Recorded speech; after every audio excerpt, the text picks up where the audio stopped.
भारत का डंका पूरे विश्व में बजेगा, ये बात बीजेपी सरकार के द्वारा कही गई थी और सिर्फ कहा ही नहीं, कर भी दिखाया। भारत का डंका मोदी सरकार के राज में अब वाकई में विदेशों में भी बजने लगे हैं और ये डंका कोई बड़े काम, कोई बड़ा तीर मारने का नहीं, बल्कि लानत का डंका बजा है। मोदी सरकार के नेतृत्व वाली बीजेपी सरकार के राज में अब हमारी बस बेइज्जती ही बेइज्जती हो रही है, वो भी इंटरनेशनल बेइज्जती, जो दूसरे देश यानी कि विदेशों से हमें भर भर कर हर बार मिल रही है।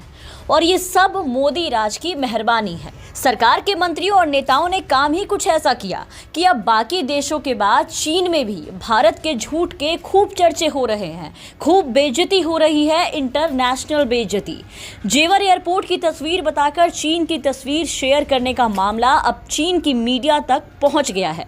इस मामले पर चाइना ग्लोबल टेलीविजन नेटवर्क के एक सदस्य ने प्रतिक्रिया भी दी है। शेन शुई ने भाजपा नेताओं के ट्वीट पर कोलाज शेयर करते हुए लिखा कि ये जानकर बहुत आश्चर्यचकित हूं कि भारत सरकार के अधिकारियों को चीन बीजिंग डैक्सिंग अंतर्राष्ट्रीय हवाई अड्डे की तस्वीरों का इस्तेमाल अपनी बुनियादी ढांचे की उपलब्धियों के सबूत के रूप में करना पड़ा।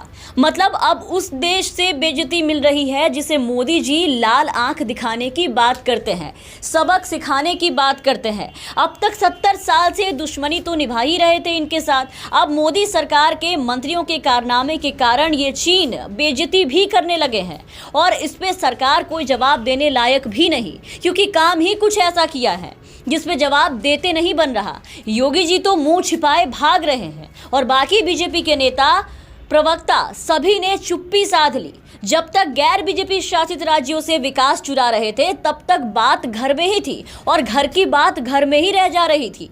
लेकिन वही लूटने के चक्कर में, अपनी चुनावी नैया पार लगाने के चक्कर में बीजेपी वाले चले गए चीन एयरपोर्ट उठाने और बड़े आराम से योगी सरकार के उप मुख्यमंत्री केशव प्रसाद मौर्य ने ट्विटर पर तस्वीर शेयर करते हुए लिख दिया कि एशिया के सबसे बड़े एयरपोर्ट के रूप में नोएडा इंटरनेशनल एयरपोर्ट अपने साथ 35,000 करोड़ रुपए का निवेश भी लाने जा रहा है। इससे 1 लाख से अधिक लोगों को रोजगार उपलब्ध होगा और क्षेत्र में विकास की गति भी तेज होगी। उप मुख्यमंत्री के बाद यूपी सरकार में वित्त मंत्री सुरेश खन्ना ने भी उसी तस्वीर को शेयर करते हुए जेवर इंटरनेशनल एयरपोर्ट का बताया। भाजपा को लगा होगा कि वो अपने झूठ तंत्र के सहारे इसे सच साबित कर देगी, जैसा कि अमित शाह ने कुछ सालों पहले पार्टी कार्यकर्ताओं और सोशल मीडिया वॉलंटियर्स को संबोधित करते हुए कहा था कि हम जो चाहे वो संदेश जनता तक पहुंचा सकते हैं, चाहे खट्टा हो या मीठा हो, सच्चा हो या फिर झूठा हो।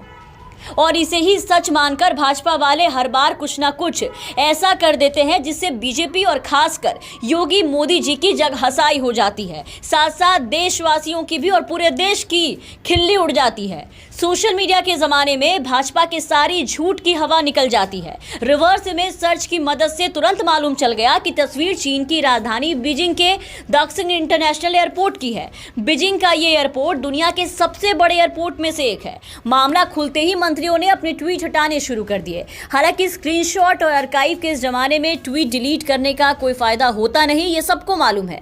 इसलिए मंत्रियों के उस झूठे ट्वीट्स को भी लोग अब भी देख सकते हैं और शेयर होते होते ये बात पहुंच गई चीनी मीडिया तक, जिसके बाद झूठ और बेइज्जती का डंका वहां भी बजना शुरू हो गया, वहां से भी प्रतिक्रियाएं आने शुरू हो गई और इस तरीके से मोदी सरकार के राज में देश को एक बार फिर से भर भर कर इंटरनेशनल बेइज्जती का सामना करना पड़ा है। Bureau report, the VPN TV.